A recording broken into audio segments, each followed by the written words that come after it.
টক মিষ্টি ঝাল এই তিন স্বাদের মিশেলে আমের আচার যেন জিভে জল আনার অসাধারণ খাবার।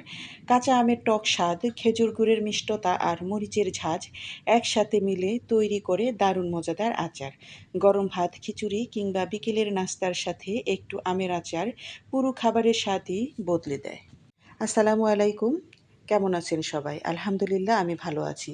আজকে বানাবো টক মিষ্টি ঝাল ঝাল আমের আচার। আচার বানানোর জন্য আমি শুরুতেই আম কেটে ধুয়ে পরিষ্কার করে নিয়েছি। একটু লবণ মাখিয়ে বেশ কিছুটা সময় ভিজিয়ে রেখেছিলাম। এবার চুলায় একটা কড়াই বসিয়ে সরিষা তেল দিয়ে দিলাম। সরিষা তেলের মধ্যে দিয়ে দিলাম সরিষা বাটা, শুকনা মরিচ বাটা। এবার একটু নেড়ে চেড়ে দিয়ে দেব সেই লবণে ভিজিয়ে রাখা আমগুলোকে। একে একে সবগুলো আম দিয়ে দিলাম। আজকে আমি কোনো নিয়ম ছাড়া, কোনো গ্রামার ছাড়াই নিজের মনের মাধুরী মিশিয়েই আচারটা তৈরি করব। তো দিয়ে দিলাম আদা রসুন বাটা।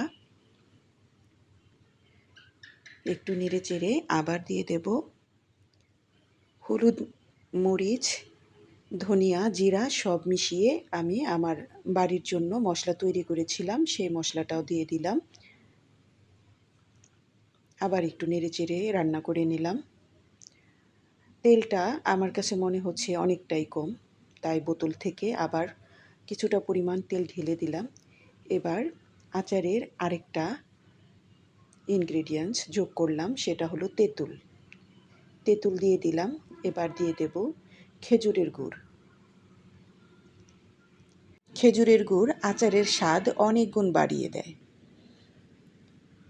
দিয়ে দিলাম লবণ, কারণ লবণ আমি আগে একবার আমের সাথে ব্যবহার করেছিলাম। আবার পরিমাণ মতো লবণটা দিয়ে দিলাম। আবার কিছুক্ষণ রান্না করে নিলাম। এখানে আমি কোনো পানি ব্যবহার করিনি, তাই দিয়ে দিলাম ভিনেগার, সাদা ভিনেগার দিয়ে দিলাম। আচারটাও ভালো থাকবে।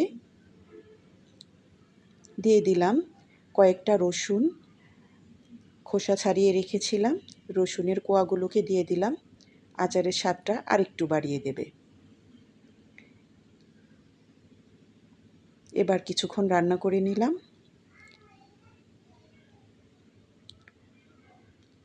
এবার চুলা থেকে আচারগুলোকে নামিয়ে নেব। চুলায় অন্য একটা পাত্র বসিয়ে দিয়ে দিলাম পাঁচফোড়ন। পাঁচফোড়নের সাথে ধনিয়া আছে, তারপরও আমি আরও কিছুটা পরিমাণ ধনিয়া দিয়ে দিলাম। এবার অল্প আঁচে ভেজে নিলাম মশলাগুলোকে। একটু ঠান্ডা করে ব্লেন্ডার জারে গুঁড়ো করে নিয়েছি। এবার সবগুলো মশলা আচারের মধ্যে দিয়ে দিলাম। এবার অল্প আঁচে আবার কিছুক্ষণ রান্না করে নেব। খুব সহজেই কিন্তু আচার হয়ে গেল। টক মিষ্টি ঝাল ঝাল আমের আচার এক টুকরা খেলে আবার খেতে ইচ্ছে করবে। সবাই ভালো থাকবেন। আল্লাহ হাফেজ।